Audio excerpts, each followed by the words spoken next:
يا ابن آدم لو جئتني بقراب الأرض ذنوبا ثم جئتني لا تشرك بي شيئا جئتك بقرابها مغفرة.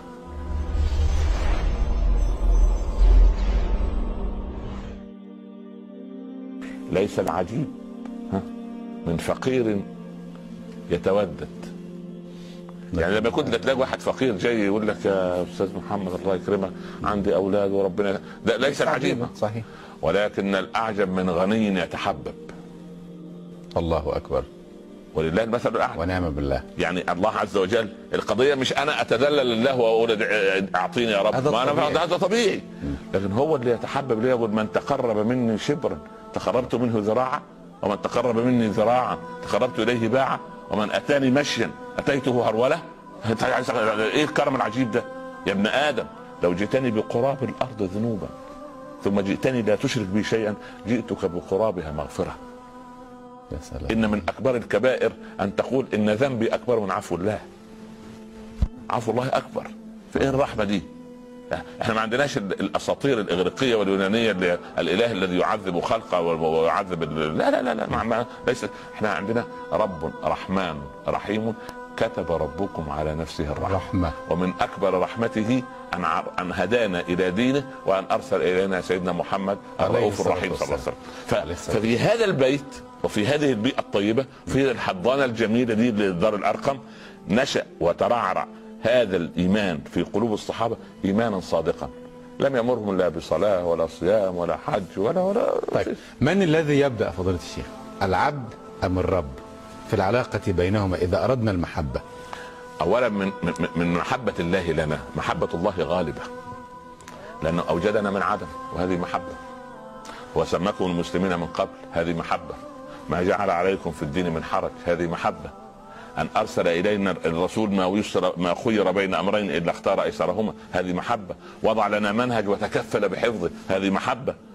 اليوم اكملت لكم دينكم واتممت عليكم نعمتي ورضيت لكم الاسلام دي لما نزلت انتهت الامر والنواهي، ما نزل امر ولا نهي بعدها. احنا قلنا بين هذه الايه نعم وبين موت النبي صلى الله عليه وسلم 81 يوم ما نزل، فما نزل خلاص. اليوم اكملت لكم دينكم الشريعه انتهت يعني مش انتهت اكتملت نعم. لا امر ولا نهي. طيب كل هذه المحبه سباقه من الله عز وجل، فبما انا عبرت عن محبتي انا لله اولا استشعرت محبته لي. ومن انا؟ مش العربي كان يسجد ويدعو الله بكلام جميل يقول يا ربي انا وانت انت، انا العواد الى الذنوب وانت العواد الى المغفره، فهب لي من فضلك ولا تعاملني بعدلك انت ارحم الراحمين.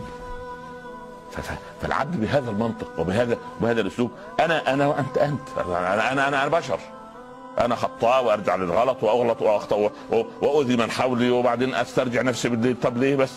والله المثل تشوفه عجيب، ابنك واولادك يضايقوك بالنهار ويعطلوك عن شغلك وبعدين ايه انت تقول لزوجتك ايه؟ نايم الاطفال دول خليهم يناموا عشان اشوف شغلي صح.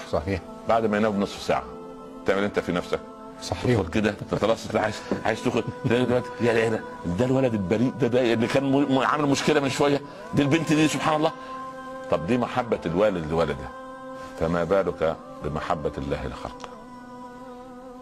في كل يوم تقول الارض يا رب دعني يعني ابتلع ابن ادم انه اكل من رزقك ولم يشكرك، وتقول البحار يا رب دعني اغرق ابن ادم انه اكل من رزقك ولم يشكرك، تقول الجبال يا رب دعني اطلق على ابن ادم اكل من، وتقول السماء يا رب دعني انزل كسفا على ابن ادم انه اكل.